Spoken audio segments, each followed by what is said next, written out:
Welcome back, Veteran Nation fans. We are live again this week. I am the skipper, and joining me, as always, is the highly acclaimed TC Pearson. TC, how you doing up there in the Great White North? You forgot a couple of things.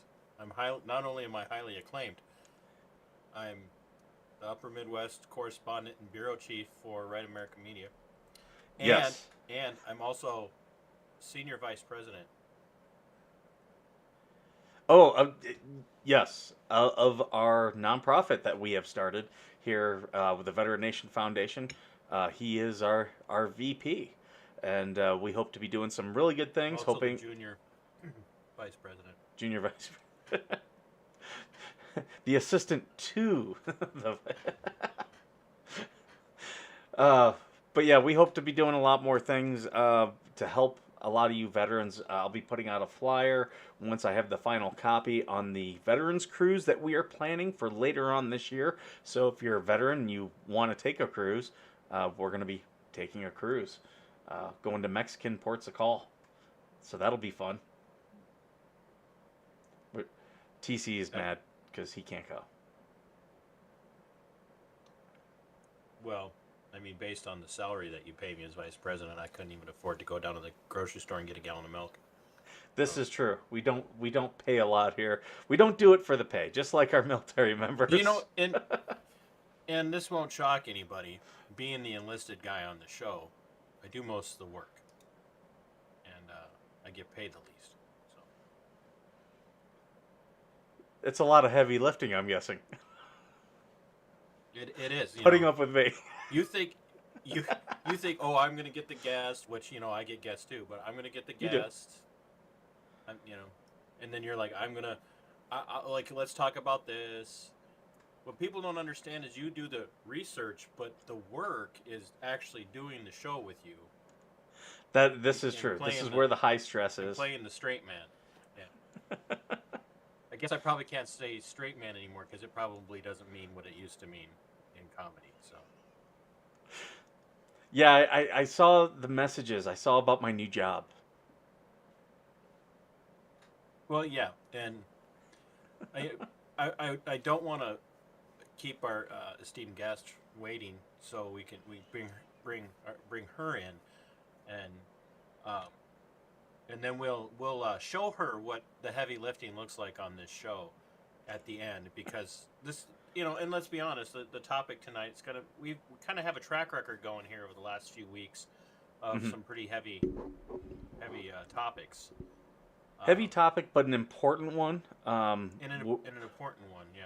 Yeah, we And are definitely getting a reputation where we're just sticking our thumbs in the eyes of the military. But stop screwing up. That's what I would tell the military. Stop it.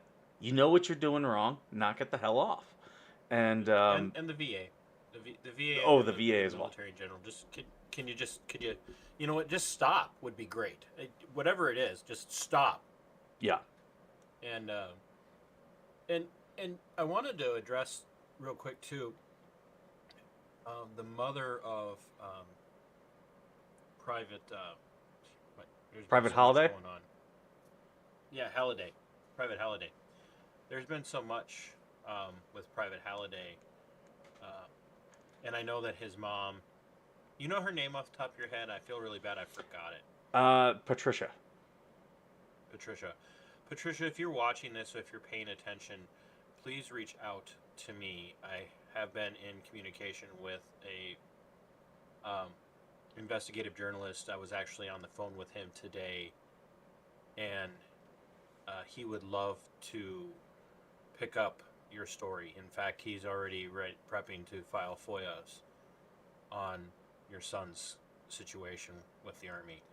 So If you uh, could get you me can those reach FOIA me at. numbers so we can double up on them. I, yeah, I have to continue to communicate with him, uh, but uh, you can reach me at mbrrpodcast at yahoo.com.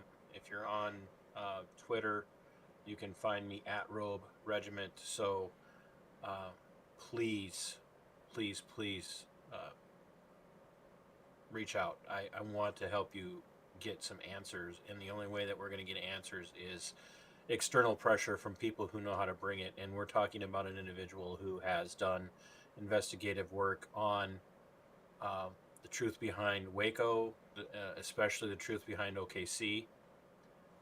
He has done investigative work on the FBI and Operation PatCon. He's written some formidable articles. He's not a lightweight by any stretch of the imagination. He is very good at what he does. So this is a very good development. So Skipper, you want to introduce your guest and bring her in here so she can show everybody why I tell our audience that we all have faces for radio. Well, our guest tonight, she is a Gold Star mom. Her soldier passed away very tragically, and also under very, very mysterious circumstances. Let's bring her onto the show, Heather Hedge Baker. Welcome to the show. Hi, everyone. Hi, everyone. How do I follow up this act, man? You guys are great. No, trust me, it's not hard. It's getting thick in here, I'll tell you. You're 10 seconds in and you're already stolen the show. That's okay. Whatever. Well, honestly, it's all about Caleb. It's all about what's going on with him, anyway. So. And so tell us about Caleb and leading up to his enlistment. And just so you're aware, I am a vet of the 82nd Airborne myself. Oh my goodness. I was fortunate enough to serve during a brief period of time where the United States wasn't actively at war with, like, somebody. Mm-hmm. So, tell us a little bit about Caleb and what made him decide to join, and how Mom was feeling about that. Well, I'll tell you right now that there was nothing that I could have done to persuade Caleb away from joining, enlisting in any branch. He ended up going with the Army. He started out interested in the Marines. My dad is a veteran, a Marine, and Air Force. And so Caleb, he just dabbled in all the different options, but honestly, he just really wanted to set a precedence of, like, human kindness.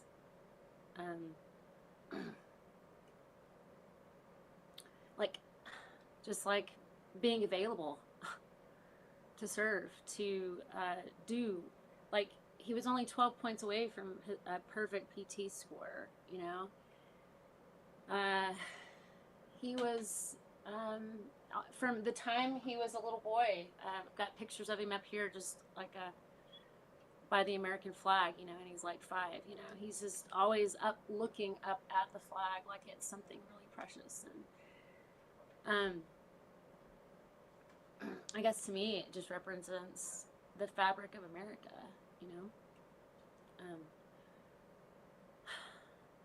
and Caleb, our utopian world came to a crashing, burning, skidding end, pretty quick. He was only in the Army for like 7.5 months. He didn't even make it a year. But what was truly amazing to me is that he went through basic training, AIT, to become a track line mechanic, 91 Lima. And then he quickly shuffled off to the 82nd Airborne. He went to, the training out at Fort Benning.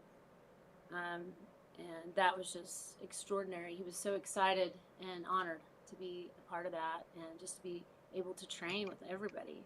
Because it's just everybody, from all over the place. And so he just really enjoyed. He went in to be people. He went in to be a light tracked mechanic. He was a 91 Lima trackline mechanic was his MOS. So, but he just his in his own writing, his initial counseling form says that he wanted to be He was really wanted to be a ranger, sapper, um, uh, just all of the, they call it tabbing out or whatever. He was just, He was high he speed. wanted to, yeah. I mean, honestly, he just wanted to excel and go above and beyond. And just, I think it's an honorable profession. It can be. I mean, I think there's a lot of really amazing leaders out there. You know, I think about Caleb's recruiter. She was incredible, and she is incredible. Um, and so there's a lot of really great, amazing commands out there. Yet, what happened to my son is just truly most unbelievably tragic. It's like he's the ultimate left behind, from just even trying to get his belongings. I mean, just the things that I've had to go through as a Gold Star mom have been just like unbelievable. Let's talk a little bit about him ending up at Fort Bragg. So, who did he end up with at Bragg, and how long? So, I assume that he went basic, AIT, jump school, and then did he get assigned to Bragg right away, or was he somewhere else before he ended up? Yeah, he was assigned to Bragg right away. We went to his. We went to Fort Benning to go watch him do his last jump, which was incredible. To get to watch him jump for the last time, and then to get to watch him graduate. And he headed off to Lubbock, where he's from, and he did hometown recruiting here. And I'm an elementary school teacher and art teacher, so I teach like the entire school. And at the time, I taught a school that had almost, close to 800 students. And so we shuffled around 800 students in my art room throughout one day, and Caleb got to talk to every single group about from pre-K all the way to 5th grade about why it's important to follow instructions. Basically like the beauty of serving, really building that desire and the, I guess, patriotism in these young men and women, and really, honestly, creating a link and a connection for the future for them to serve. So he was always about,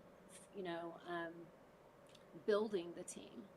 And so that's part of why I think he'd be such a great, he was such a great leader. There's so many stories I've heard, post, his life, I guess, like people contacting me from, even some of his leaders over at in AIT. A lot of people that he went to basic training and, AIT and at his Airborne training with, just contacting me, telling me just incredible stories of him running back, after this young lady actually told me at Fort Bragg, when we went for his memorial at Fort Bragg, this young lady, paratrooper, came up to me, and she came up to me in tears, and she said, "Man, I owe your son my Airborne wings." And I'm like, "What?" I'm like, "Well, no, of course you don't. You earned those all yourself, madam." And she's like, no, like she's like trembling with tears, just thinking and remembering what happened. But Caleb apparently, it was like the last hill in Benning. I don't know. Anybody know about it? And it's like straight up or something. And it's like this last, final run. And anyway, she was lagging behind. Caleb comes back, puts her back into formation in front of him. And every time she like fell behind, his knuckles were in the back of her backpack. And she could just feel that extra, intentional, like, you can do it push. And so this is kind of like just the integrity of what I'm trying to explain is the type of, soldier, the type of paratrooper that they had, full ready to serve, right out of high school, 19 years old, just fully ready, ambitious, driven, excited, passionate, wanting to follow all of the creeds, the Army values, the paratrooper creed or airborne creed, whatever you call it. The he and then for him, these creeds, the ones that he served, or the ones that he signed, were broken, you know on Oh, him. So so he went anyway, home for a while to you said Lubbock and did some hometown recruiting, did some hometown recruiting, and then he and headed off then to Fort Bragg. Fort Bragg. So He was there for he 7 weeks and was he 4 days. was say that again. He was there for only 7 weeks and 4 days before he died.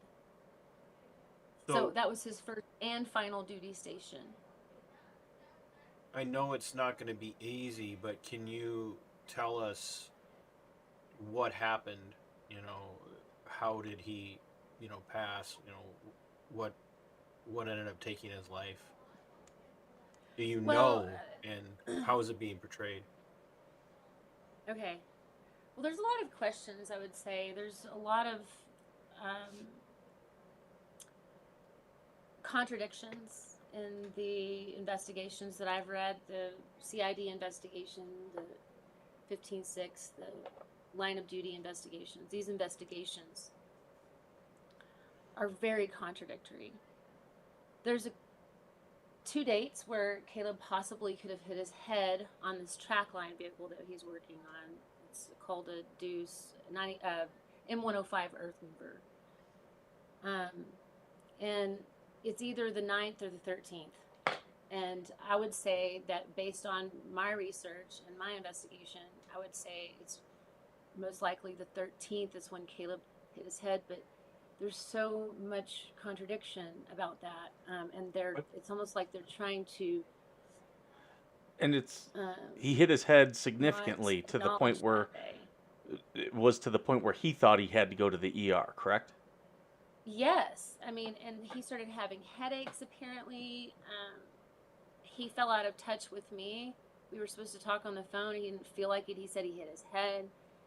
That he said he had a concussion.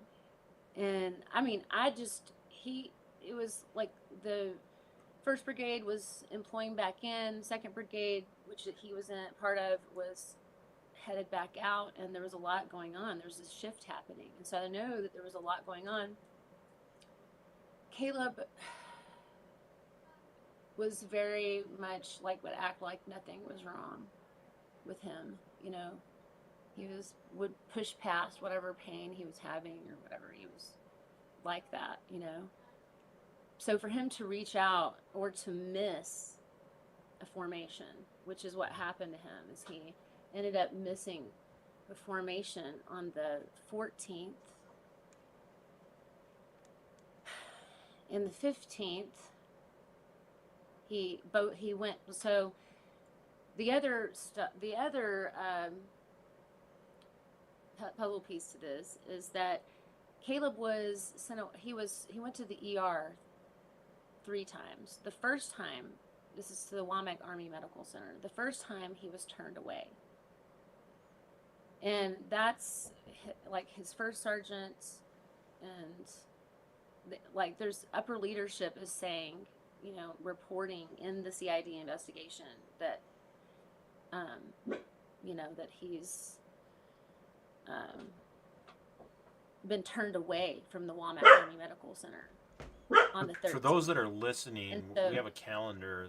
We have a calendar of the event up. It's from January 2020, and what we're looking at is a potentially hit his head on Thursday, the 9th of January, and then it's question mark, turned away from ER, question mark. Go through the weekend, 10, 11, 12. Monday the 13th, Caleb hit his head again, turned away from the ER. Not again, but or the first time. and there again, this had to have been Both of these incredibly dates are significant. possibilities. And then potentially turned away from the ER again. It says there's left a voicemail crying. That's indicative, like, for a soldier like this. I'm imagining he didn't cry real easy from pain or anything else. No. And Good so he gracious, leaves no. in the voicemail. Did he say, "Look, I hit my head"? Was there Oh my any gosh, indication it's from him what he had done? Oh gosh, it's the most horrifying sound, honestly. It's him just crying and saying that it hurts and basically asking for help. You can tell he's asking for some help. And That's weird. it's a really, yeah. And I mean, I have it. Did Caleb ever share it report with to you? It's really sad. Did Caleb Say ever again? report to you personally, Heather, that he hit his head, or is this what you were told? No, he did say, well, he said that he got a concussion, that he had a concussion. That's what the text message said. But he didn't say what caused it. He just said he had one. He said he hit his head on a vehicle or something like that. Mm-hmm. I'm trying to remember what it was. It's very What he common, said. especially with military vehicles. They have very low clearance. I did maintenance, so yeah, I've got a scar on my head from where I I hit my noggin. Yeah. So it's Yeah, so very it was common. the radiator. Right.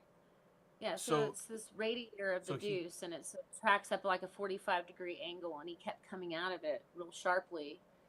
And so anyway, he ends up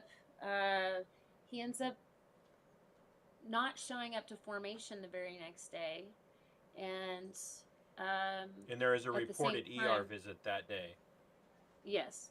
So that On was the the 14th. first day. On the 14th is the very first day that the Womack Army Medical Center logs him in and treats him. They send him home with like 800 milligrams of ibuprofen. And I think they treated him for a migraine instead of like concussion symptoms, which is very puzzling to me. It's very puzzling to me why they would do such a thing. And is this They're saying that Caleb, yeah. is this where he was treated by a doctor who was a contractor? Okay, no.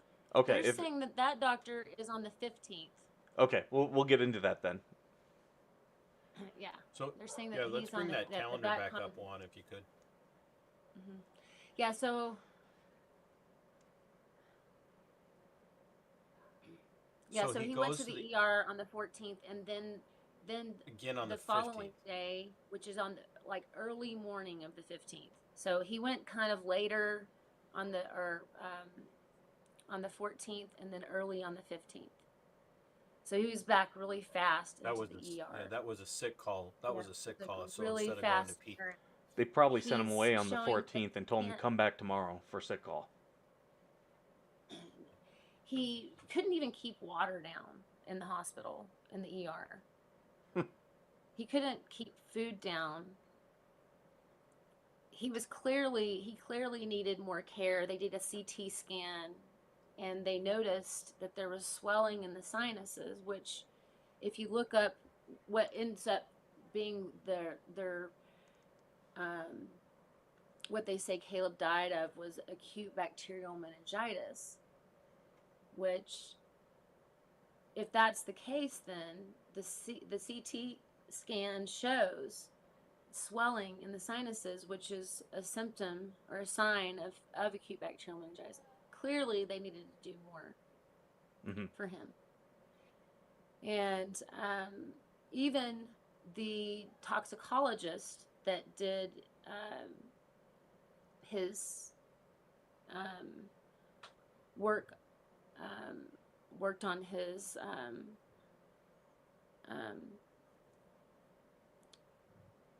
postmortem work.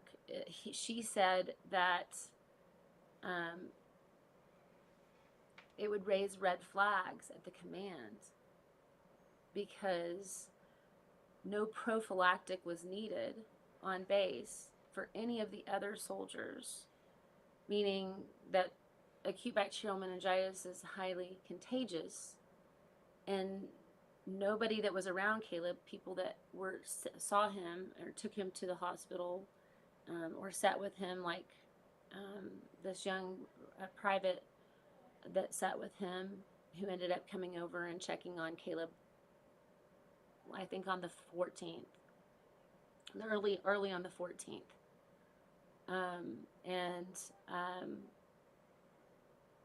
So nobody needed any kind of prophylactic medication to combat acute bacterial. So he goes in for an early morning sick call. They do CT scans, send him away again. He returns to his barracks room on the 17th. So so no contact with him on the 16th from anybody.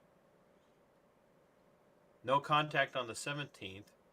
Somebody claims that they reported on him, but you now know that they checked on him. You know that's not accurate. You know, 18th, it's not accurate nothing. Because 19th, again, another false report of a check on him. He doesn't show up on the 20th for PT formation, which, coming back from the weekend, is a massive red flag. That's a massive red flag. Mm-hmm. Yep. When somebody doesn't report for that initial PT formation on a Monday morning after a weekend, especially when he wasn't there on the 16th or the 17th. Nobody sees him on the 18th or 19th. He doesn't show up on the 20th, and they finally go into his room on the 21st, where they find at 2:30 in the afternoon. 2:30.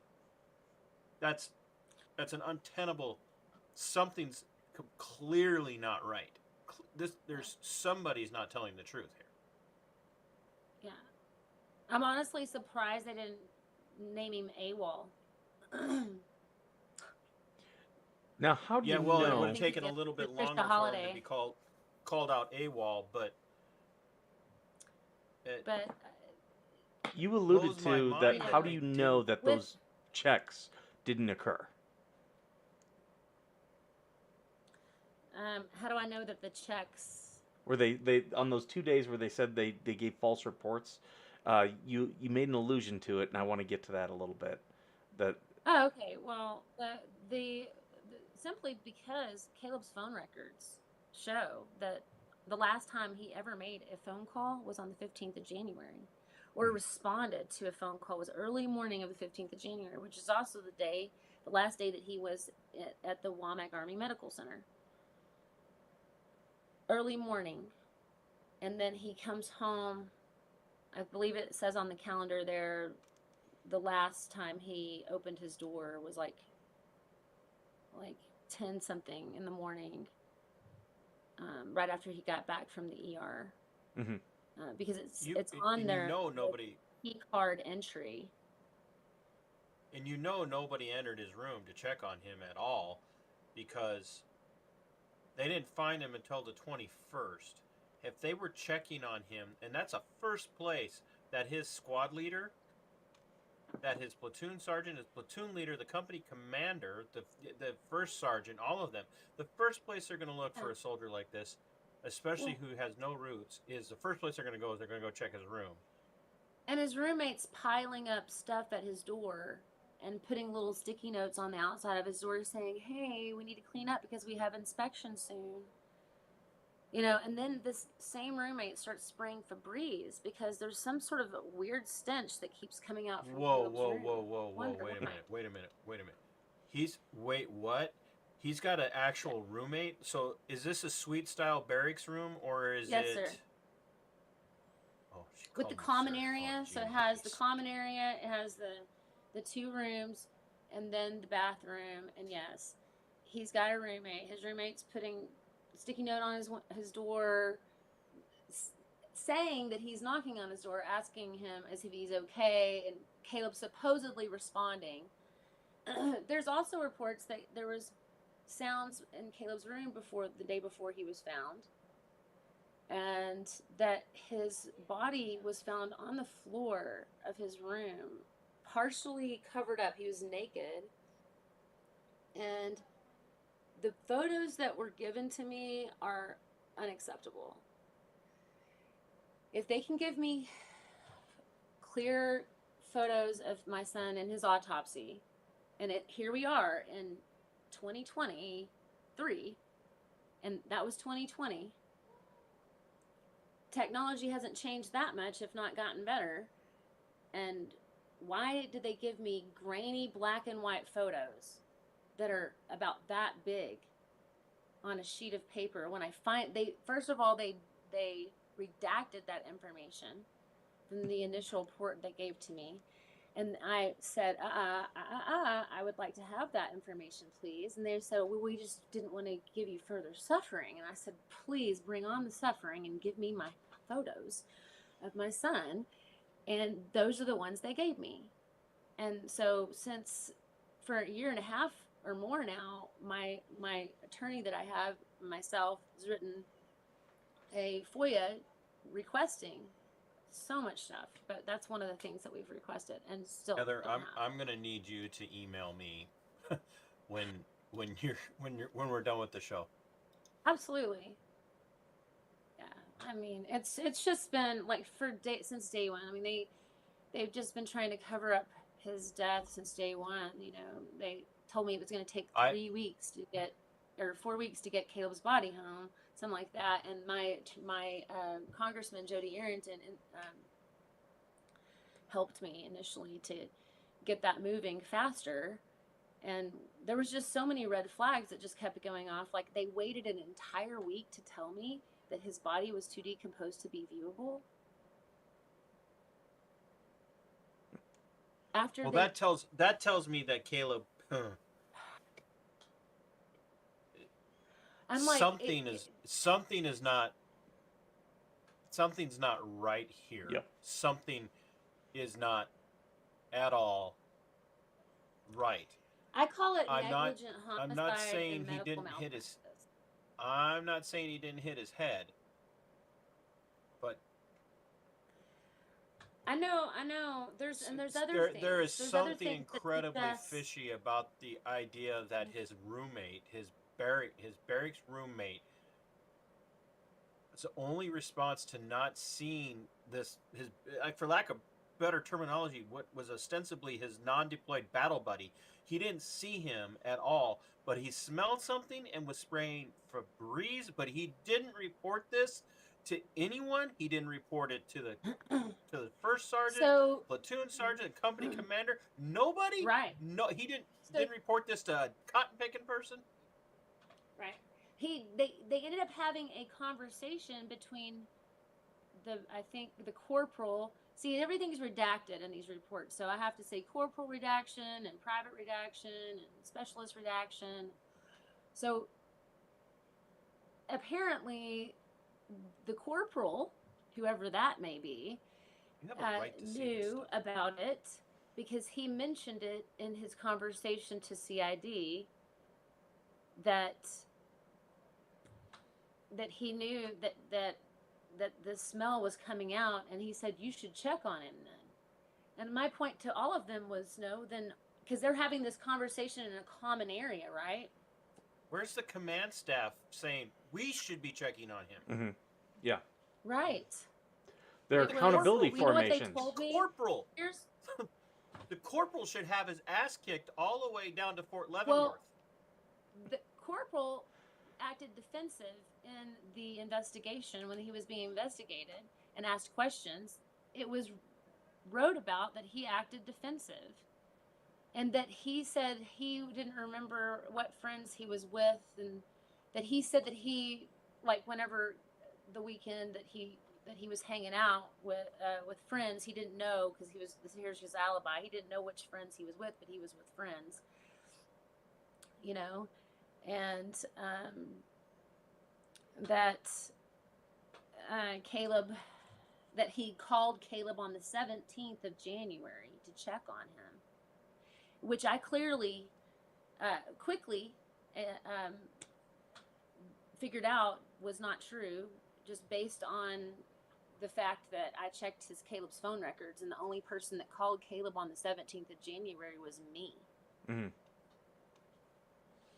And so you can just see from there is Caleb's phone records clearly. And the Army, the DoD, they're negating all of this stuff. There's not even looking into it because have they held anyone accountable?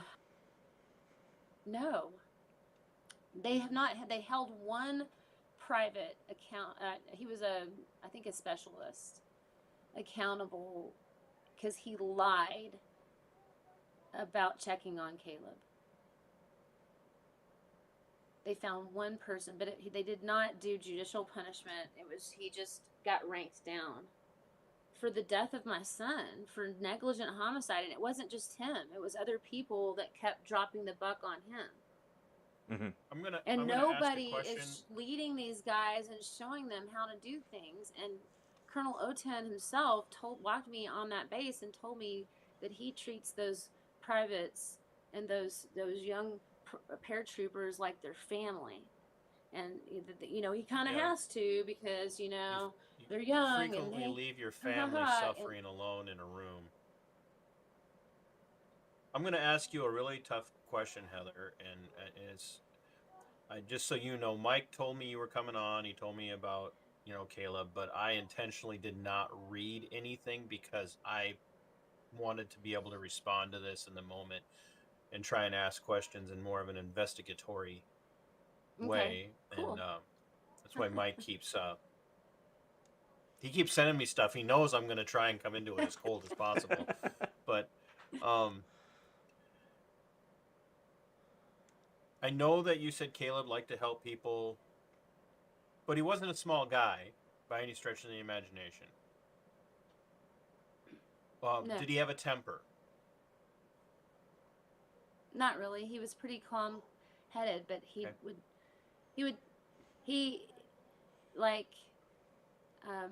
definitely defend himself, for sure. No, yeah, but yeah. Well, he's a soldier. But he was pretty calm, cool-headed about things. Okay. Did he have a history of fighting in high school or anything like that? He was in one fight in high school. I'm not asking these to accuse. Please I can go into please detail understand. if you want me to. No. Well, I'm not asking to accuse. I'm asking because there's something about this. Just it doesn't. It reeks. It absolutely reeks. And you know what? Because you leave somebody in I a look room at his for that autopsy long. photos. What was that? I said I look at his autopsy photos, and it just, yes, I've looked at his autopsy photos. Say what it makes you feel. What your conclusion as a non-medical first of all, expert? I totally shocked, completely shocked at the putrefaction, and it's located primarily on one side, and it just makes me wonder what kind of trauma could be there. Makes me wonder. It makes you wonder all of the different, when you read the investigations, when you read the CID investigation, it just leads you to ask more questions. And then you have other little evidences, like I found Caleb's girlfriend. She was helping me do some investigating on Caleb's Facebook page, and we found a Facebook login of, which was like a timestamp, when his phone was logged into on Facebook. And there's just a lot of questionable things there, because the satellite is picking his location up 3 hours away in New Bern, North Carolina. And that it's over down by the coast, down by the water. And it's just and when you hear that it looked like his body might have perhaps been moved in the investigation, looks like it sounded like there was something going or some sounds coming out of his room the night before. It just leads you to ask more questions. It leads you to go, like, what really did happen to Smitty? You know, Now, I, with I'm not buying that his barracks mate had no idea. I'm not either. mhm. I'm not. I'm I not. wish I knew who this person was.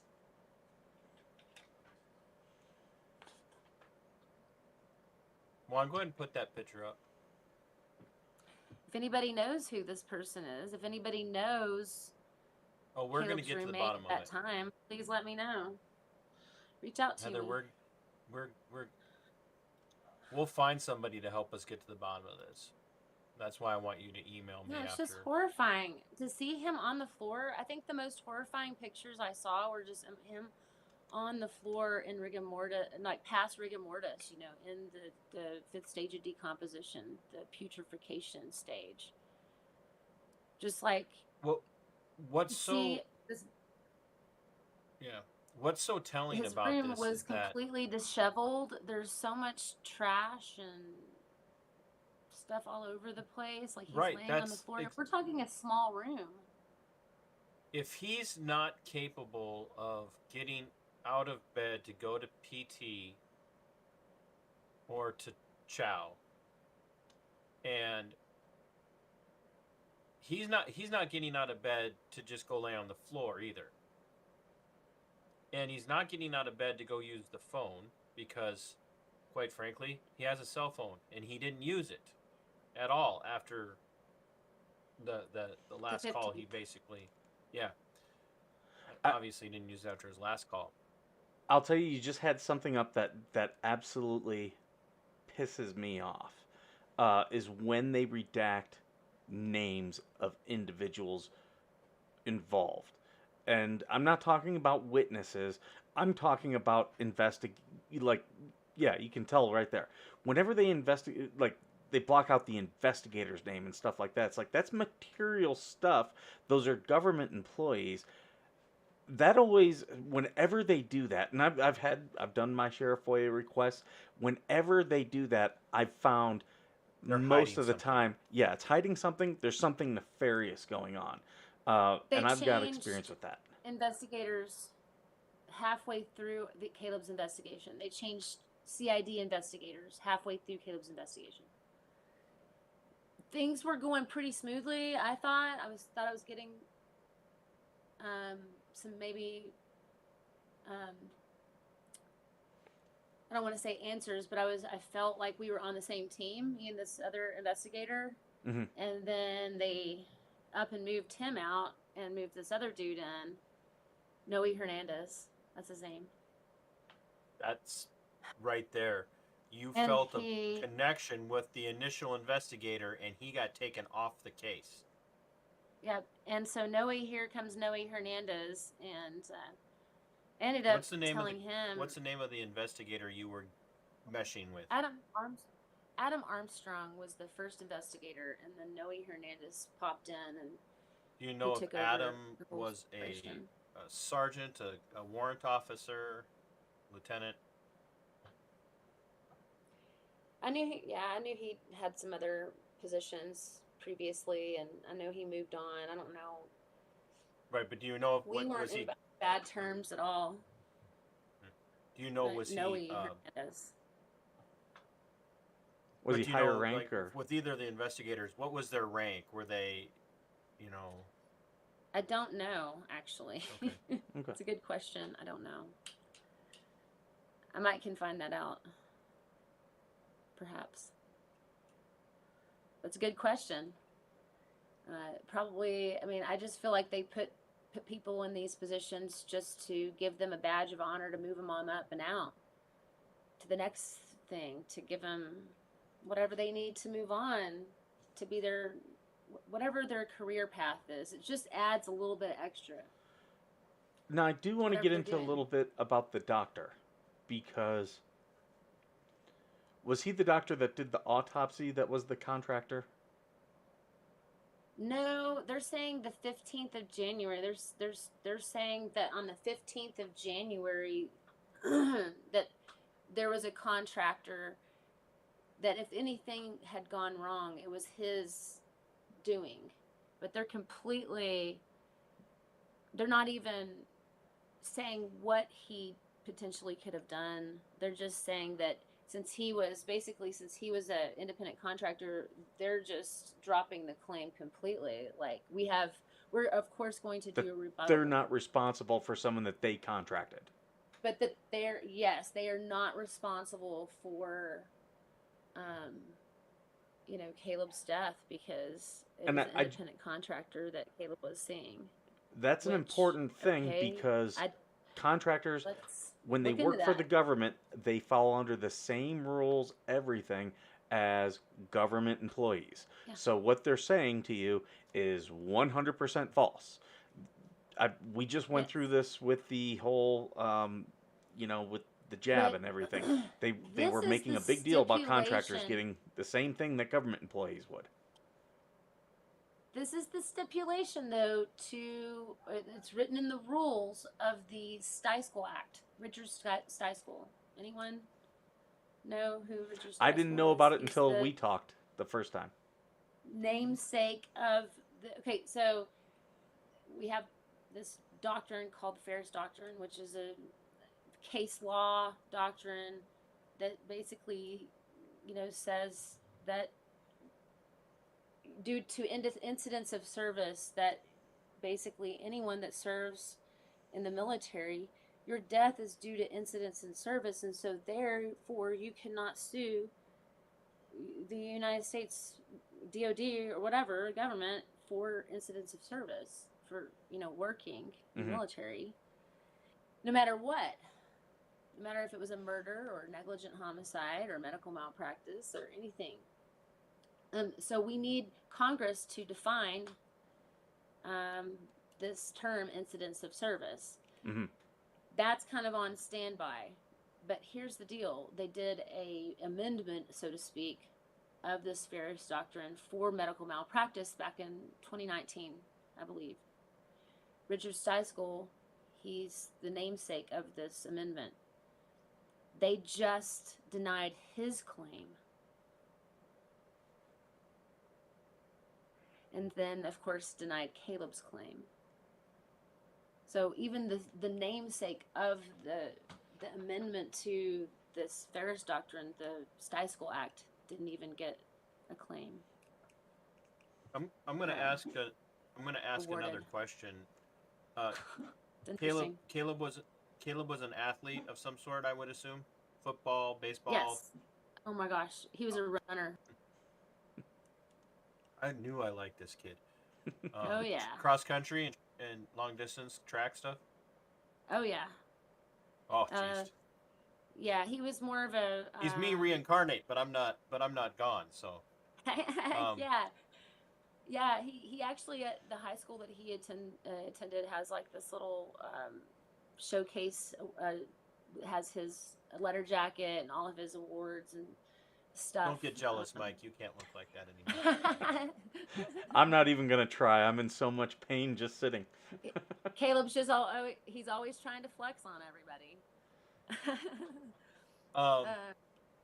So he wasn't in any athletic activities where he was prone to concussions from getting hit with a baseball bat or getting hit with a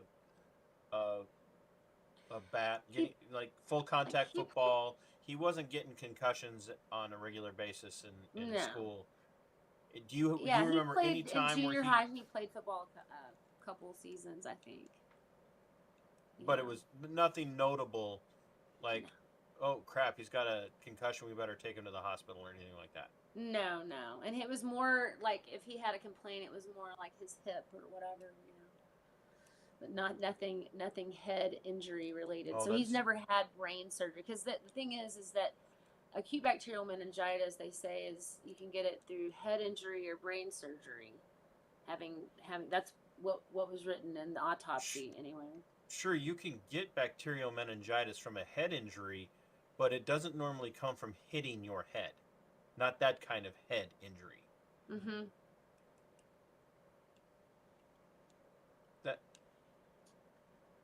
So what are your nobody else at all in his unit, anybody has had any signs of it No. at all. And that's why the lady that did his autopsy, the toxicologist, her portion of it, she said that it would raise red flags at the command because no prophylactic was needed. That's in the CID investigation. That might actually be in one of those documents that I sent you guys that you guys have been flashing up here. Probably is. And anybody that wants to view those, you can go to Caleb's page, Justice for Pvt Caleb Smither on And Facebook. all the stuff that you sent me, that link, I've already shared that on the Veteran Nation Facebook group. So if you're watching, perfect. You can absolutely go there, and we have links to it. Out. So you'll be able to check it out and follow along if you can't see it or if we're flashing it too fast. Slow down, Juan. It doesn't take. Sorry, there's just Can't so tell many. the Puerto There's so Rican many to rabbit slow trails. down. There's so many rabbit trails, and it's just so detailed, and it's so easy to uncover that there's something going on here, something more going on. It's just so easy to see it. They're not really trying too hard to cover it up. They're just not investigating. They're not. The thing is that we need independent investigations. We need to hold leadership accountable. I've said to several people when we talk conspiracy theories that I'm always the fastest one to believe that the government is negligent and doing stuff stupid before I think that they're doing anything nefarious, because I've got so much time working in the government and I know how dumb a lot of these people are. They'll do stupid stuff. But there's a certain point where when it's an incident like this, where you can't accept someone not doing their job properly anymore. You have to then fire those people or remove them from whatever they're doing and put competent personnel in. And the excuses, because you didn't even get his effects for some time, correct? Yeah, almost 7 months. I mean, I had to fight for his belongings. I had to make a public complaint on 3 Corps, which is Fort Hood's, public page, and they were mentioning COVID, and they were going to open up the ability for people to come in and off the base. And my point was, look, maybe you guys will make it more available for me to be able to get my son's belongings now. Why did you have to go through Fort Hood? We live in Texas, and so Texas is the closest base. Yeah, or Fort Hood is the closest base to Lubbock, Texas. Mm-hmm. So even though he was at Fort Bragg, I didn't know if that just seemed. I mean, I could see it for ease, but I'm like, why were they routing you through there? But Casualty Assistance Office. Yeah, they were the closest base because they're supposed to be. And actually, here's another thing: they were supposed to notify me within 4 hours of a deceased service member. You're supposed to notify them within 4 hours. They notified me next day. Mm-hmm. I've been a casualty assistance officer, and I've been behind the scenes. The 4 hours is what they're supposed to. I can see you being that. I've seen where people screw it up, or you have, where maybe they only have one contact in the office number and one guy who's not there, his phone rings. I can understand that as long as they got to you within 24 hours. Well, I would forgive. It took the command, it took them, almost a week to get in touch with me. The command. After I was notified, the command out at Fort Bragg, it took them. I called them about 4 times before they called me back. Wow. That's unacceptable. Like there's just a lot of intentional dragging heels and that sort of thing. So that's why I say those kinds of things. It just, you talk about conspiracy theory. I mean, oh my gosh, like this thing hits your doorstep. Your 19-year-old son who he just says, hey, my head hurts. Had a a concussion. He doesn't act like it's any big deal. I keep trying to get a hold of him. I'm thinking he's working really hard to, for this deployment going on. Well, we actually Next do thing have. I know, there's two beautiful, two beautiful soldiers on my front doorstep, and you can't make it make sense. Mm-hmm. You cannot make it make sense. And then the crazy red flags just keep rolling in, and you don't know because you're a new Army mom. Well, I do want to thank I one don't of our know a whole viewers, lot about Bob, who military. made the comment Didn't. earlier in the show.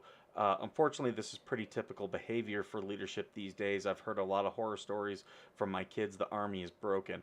And I would say this, it's not just the No, Army, it's it not. is the military. We're seeing these cases time and time again where protocol's not followed, where standard operating procedure is just ignored.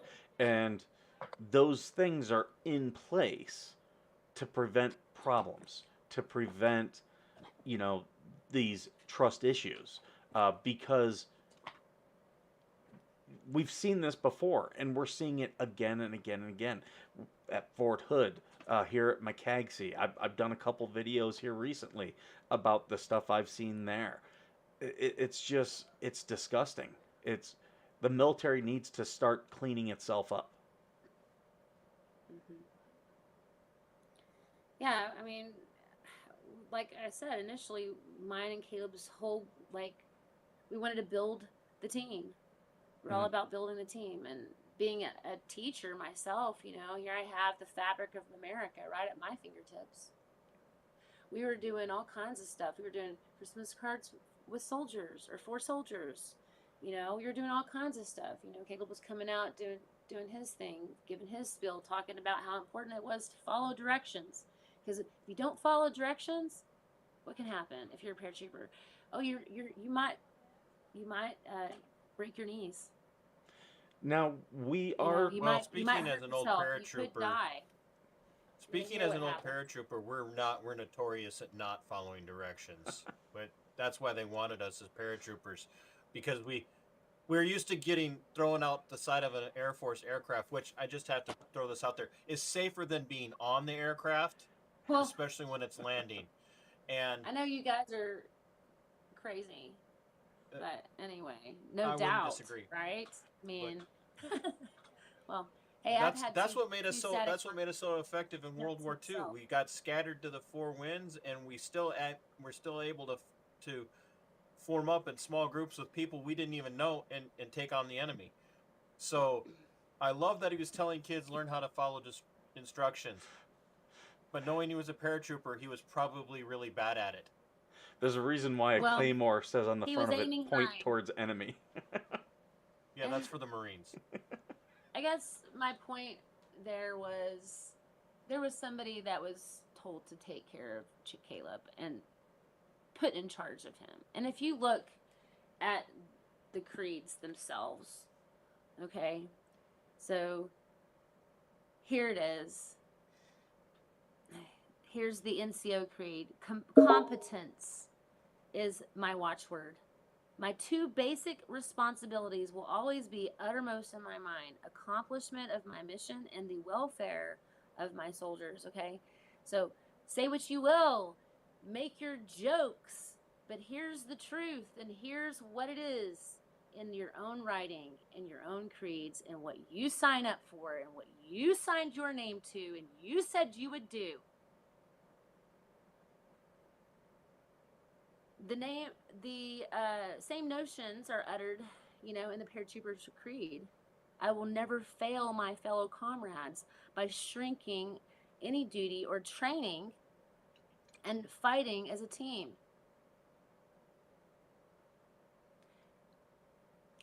I would say that this was a perfect opportunity for training to take care of Well, somebody, they failed.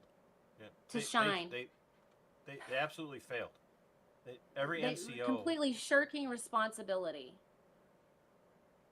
He devoted his life and to live by those creeds, but those same creeds, they ultimately failed him. Now, we're going to be talking in a future episode to your lawyer, and I appreciate you for making them available to us, because the fight you have ahead of you is much different than what we've been talking about today. So it'll be good to get some insight onto that. But for Absolutely. other military members and their families who want to support you, and remember Mhm. Caleb, and try to get you some answers, what would you like them to do? Well, um, right now we are trying to petition our Congress and our Senate to reopen Caleb's case, Hmm. and we'd like for the secretary, the undersecretary of the Army, to grant me a meeting. Um, I have a petition that's available. I believe I sent it to you earlier. I'll get that to you if you don't have it. It's It's it, on it's a link to petition to linked on the Congress website, correct? .org, I believe. Yeah. And so, and then Caleb's website is calebsmither.com,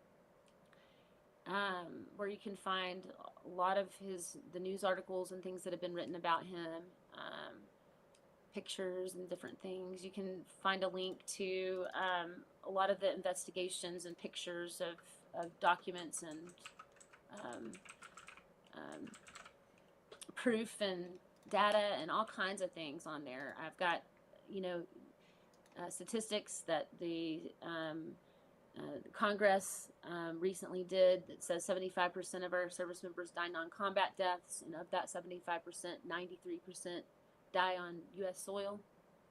I also have the recent GAO, Government Accountability Office research that says that 1 out of 6 of their medical doctors are accredited at a military hospital.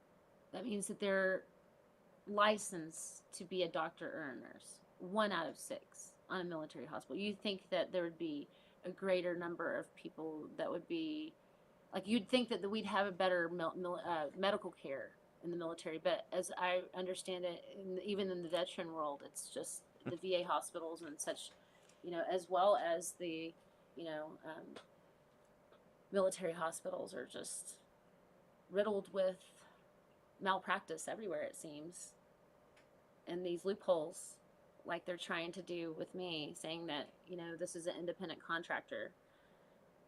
You know, That does not, um, And Heather, I want you to understand that my joke wasn't about what was happening to Caleb. It oh no, was, no. I know the paratrooper mindset, and I could just I'm trying to picture this in a positive light of seeing him talk to these elementary school kids, and Oh and yeah, here, yeah, knowing you're what kind laughing of from your end of things, like, yeah. I mean, but I here's this kid so green and so right, full of and then passion. He doesn't even know what he's talking about yet, right? oh yeah, we You oh know, boy, do I know what you're talking about. Let's he get doesn't this even guy know what he's right out of talking jump about yet. school and go have him But hey, recruit we're people trying our because he knows darndest. he doesn't know anything yet. You try to get No, an he's old so fresh. you try to He's only been on base for 7 weeks and 4 days before he dies. you try to get an old salty dog like Skipper to go recruit people, or he'd be like, now listen, don't don't don't do this if you have to, They'll but be like, don't. you don't want to. You Yeah, know, but you take. That's why they do that hometown recruiting, because you have these fresh buds, man, right out, um, um, and Me on they're recruiting feeling duty it. would They're be feeling horrible. keen, and they're ready. Huh? Me on recruiting duty would be Give them horrible. 5 years, they'll be like, How many eh. days can you go without changing your underwear? um, Oh my so goodness. Heather, the invitation is a heartfelt request. I would love for you to email me, just Yes, briefly, I just will a do that. contact, and I'd like to be able to introduce you to this other individual that I had mentioned earlier. I just sent him a message on Twitter and saying, "Holy crap, this one's fire too," um, because so much of this absolutely does. It just it, so, I'm even at this point. I'm not even buying that he just hit his head. Yeah. I And Thank you. I'm not. Now I don't feel so insanely crazy. I'm over here Like, trying to put this investigation being, this, he would have this had to have been investigator. running out of the back of that thing to hit his head that bad. Yeah, so That's how did he apparently get acute bacterial meningitis and the entire investigation stopped when he apparently died of natural causes?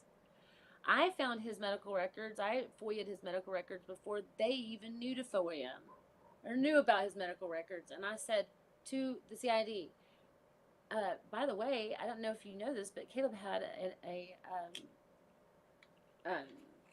he had back in basic training, he was given he was giving a bacterial meningitis vaccine. And they're like, well, where did you find that information? And I was like, well, I mean, I just looked it up in his medical records, you know.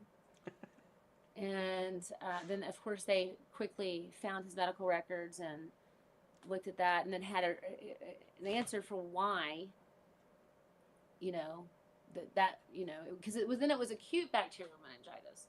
Why was his command at his autopsy? That's another question I have. That's weird, I think. his command. It just makes me wonder. I've never heard of that. I know, it's just weird. So, Juan, I know you're not in studio, but does that sound normal to you? Shaking his head, no. No. There's so much about this is not. But Heather, what I want to do now, not to take away from what we were talking about, but maybe to show you that our reputation for being serious about this, but also trying to end on a uplifting note to some degree.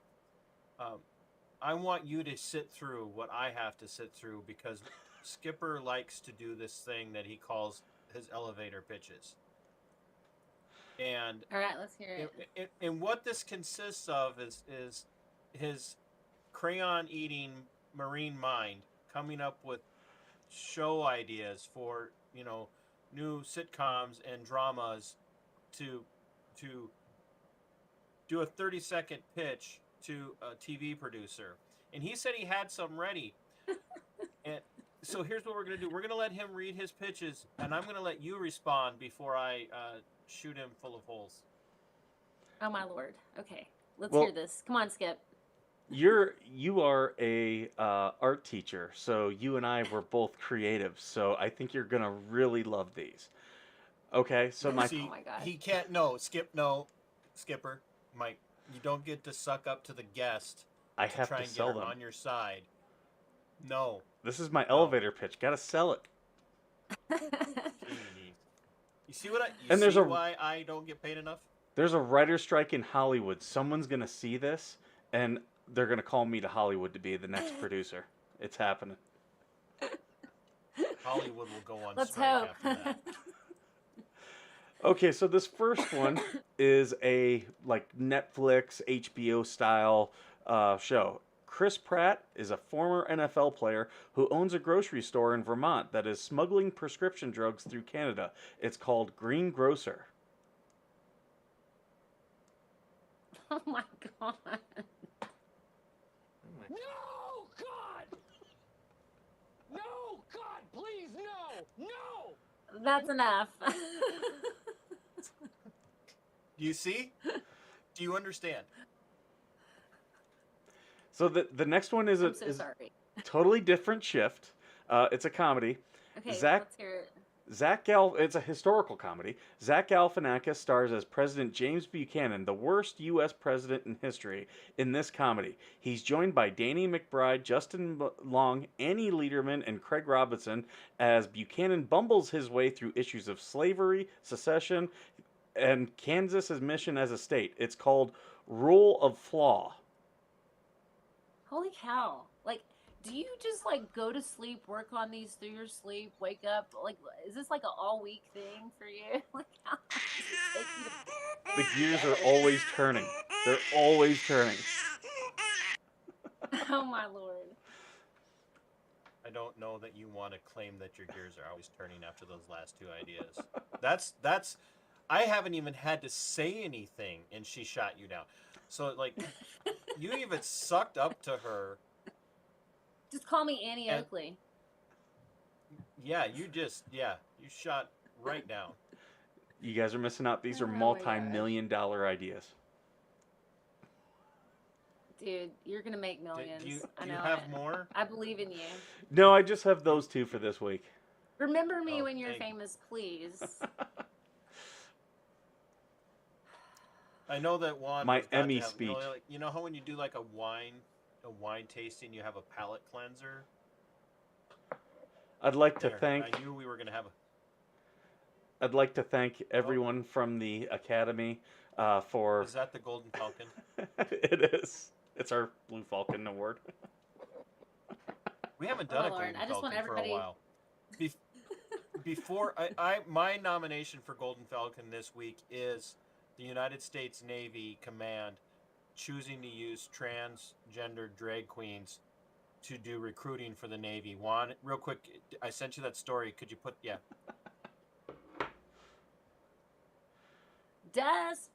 Desperation, desperation.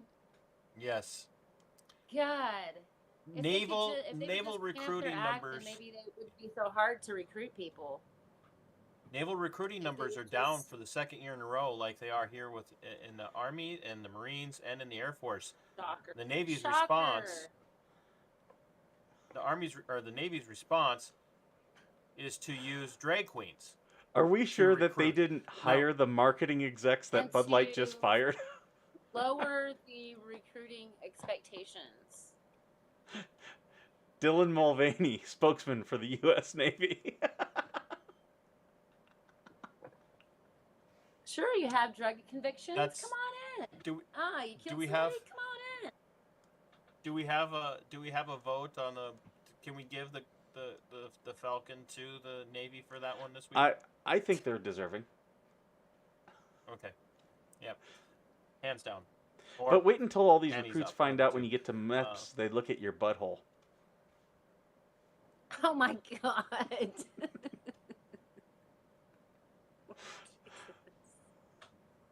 yeah. Let's Womp, womp, please. womp.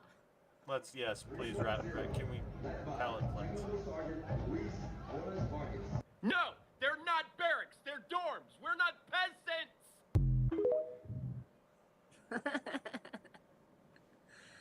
So they say.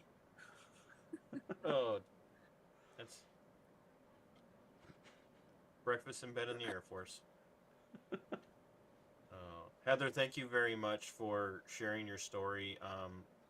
Yes, Make thank sure you. that you email me if you need to. Skipper has my email, Absolutely. and if you know Private Halliday's mother, or if you've had contact with I her, do actually. please have her reach out to me as well, because her story really got this individual's attention, and I know this one will get his attention as well. So, Yeah, we want to know what happened to Richard. What happened to Richard Halliday? Where is he? There's a lot of questions. There's a lot of really weird things. Why did it take him- I've been on. 2 years to let her know that they found him. So, And we I- definitely And so then, we want to see your artwork going forward. Just so you know, TC, she did a whole artistic representation of the Statue of Liberty in protest, and it was very powerful image. yes, are you I on sure Twitter? Did I? I'm not on Twitter. I'm on TikTok. If you look up Pvt Caleb Smither, you can find me there.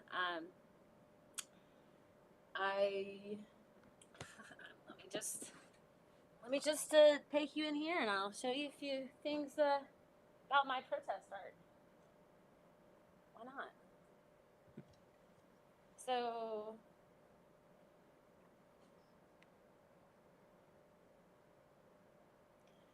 This is my own self-portrait.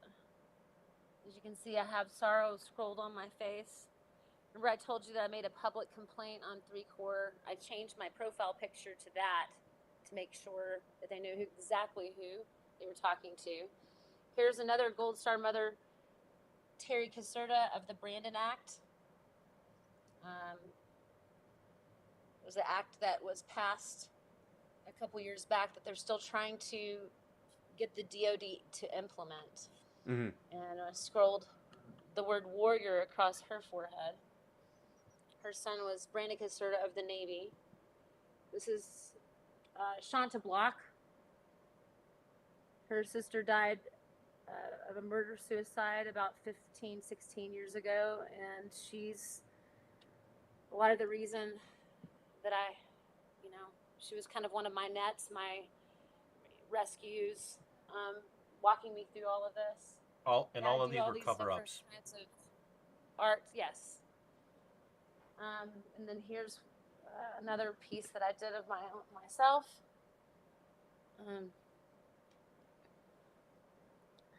I think blue kind of just represents like kind of this broken down, like almost zombie-like feeling, I guess. Picasso, he had his blue period, after the death of his best friend, and he painted monochromatic blue. But it's also this kind of idea of this broken down liberty, Mm-hmm. And this broken down like utopian world that we, of the military that maybe we think exists. And it's really tragic from this little West Texas school teacher's standpoint to see it unravel in such a tragic way so quickly.